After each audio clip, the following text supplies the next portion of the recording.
was reading it this morning and go, Well, I read that last night and I thought it was yeah. well. Oh, well, maybe I'll get my dark color. There. Sluicing.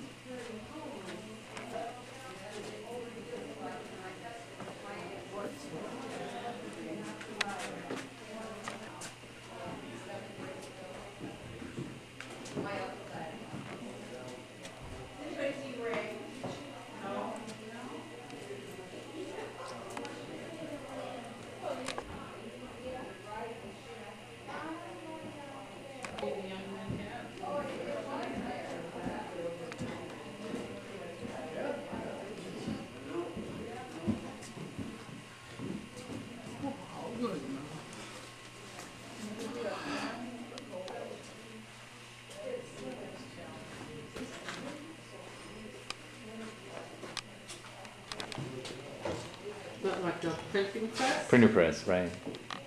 The newspaper.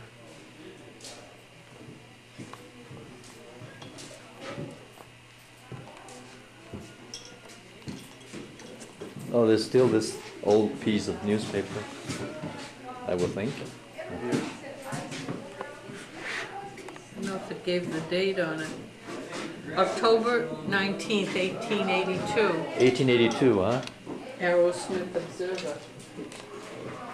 That's amazing that Yeah. it has a December.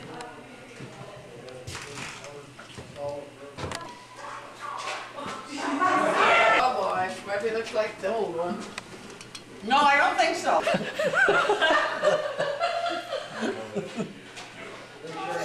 I got. Open the door.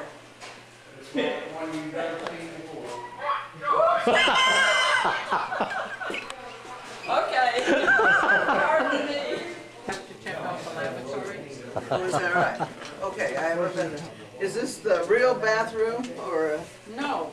Just try it out. This is the Just check it out. old-fashioned one. an old-fashioned one? Okay. Go over to the right, Dick, Okay. through there. What'd you think, April? That exterior room? One hole or two holes? A one.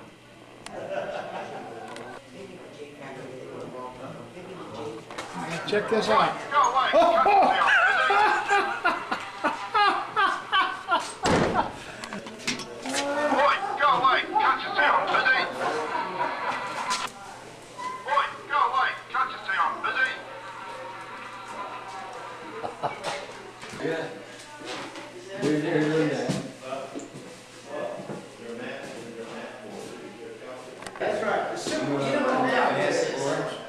Is it a classroom? Yes. Kind of a. It's very similar to our early Oh, really? stuff. Early, you know? early classroom. Piled up like that together. And once you have a couple days. You know me, I screamed, I wasn't expecting that. Sitting. And I knew it wasn't real. Yeah. That's where I can get a picture of it. Yeah, here we go. Ah, looks better. Christine more to go. She was older, she was past childbearing. For me, I'm here on both. Yeah. For sure. That would be it.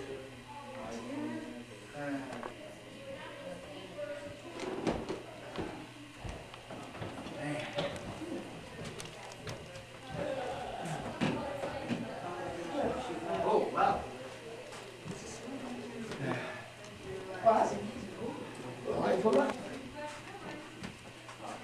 Excuse me. Yeah, most of it put it back. What is this for? This is I think it's a washing machine. washing machine. Okay.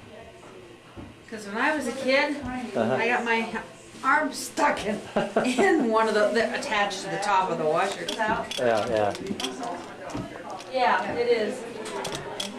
Get the water out. Get the water out. Squeeze the water out. And when you're a kid, Oh, no, that's I was gonna say, it might be camping. it does. Yeah, we go, or. Well, it was just having someone sitting there that way. I was told. You didn't expect that picture of us. You should go down. We used to go camping. Hello, Karen. Did you go to the antique thing? Uh-huh. Yeah, we really enjoyed it. Oh, and did, She was working years ago, smack days. Really nice trout. One of her many titles. She's multifaceted like most women, and she's dressed appropriately. And she's going to talk to you about the history of this delightful township and the Chinese mining. You can have the whole seat to yourself. Excellent. No fighting for Without seats. no fighting for space. Very good. Okay. So at the Chinese village. See you at the Chinese. So good morning, everyone. Good morning. It's slightly chilly, but you've had your chilly fix, I hear. Some of you, Patagonia, so you'll be all warm from the inside. So we've got about an hour for me to show you some of the history of Arrowtown, and I'm going to sit down just now while we drive to our first stop, otherwise I fall down. About our hour down this end of town. And long before any of those miners were here, the very first people in the area obviously were the New Zealand Maori people, and nobody knows exactly how early on they were here. Some accounts say as early as 800 AD. The south back to the usually coastal settlements, more permanent coastal settlements. And William set up a sheep station where Queenstown stands today in 1860.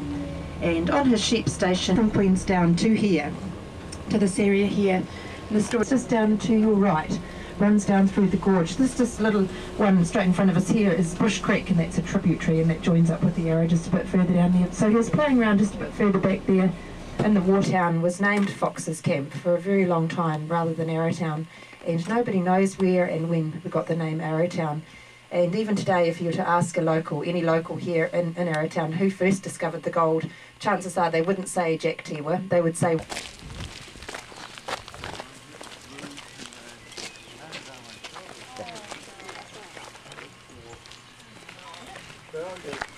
I'll get over that.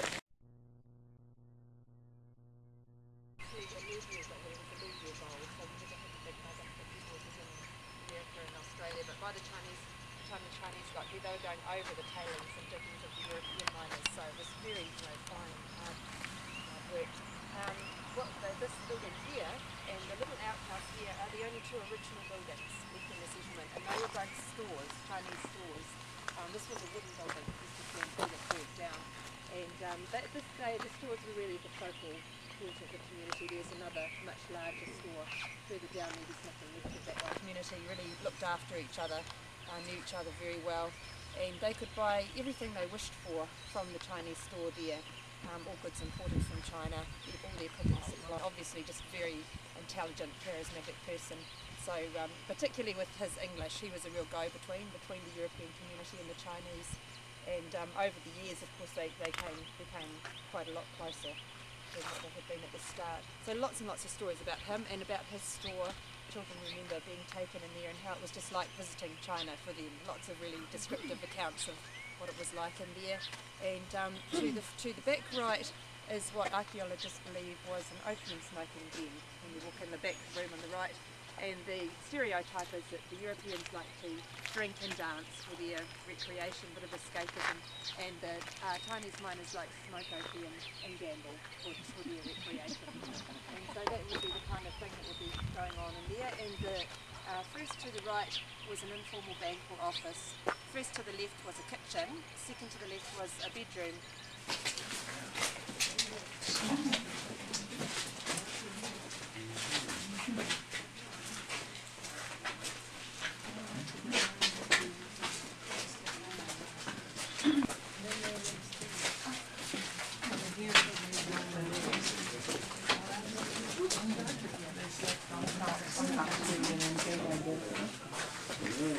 Somebody switch on the light.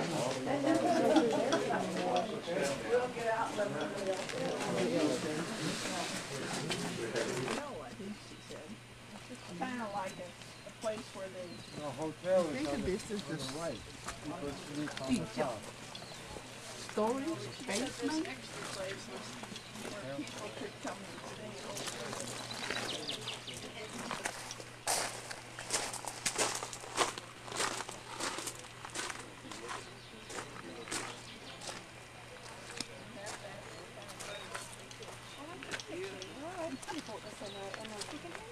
Because I needed something that looked the part and was really nice. I was delighted when I discovered it, but no.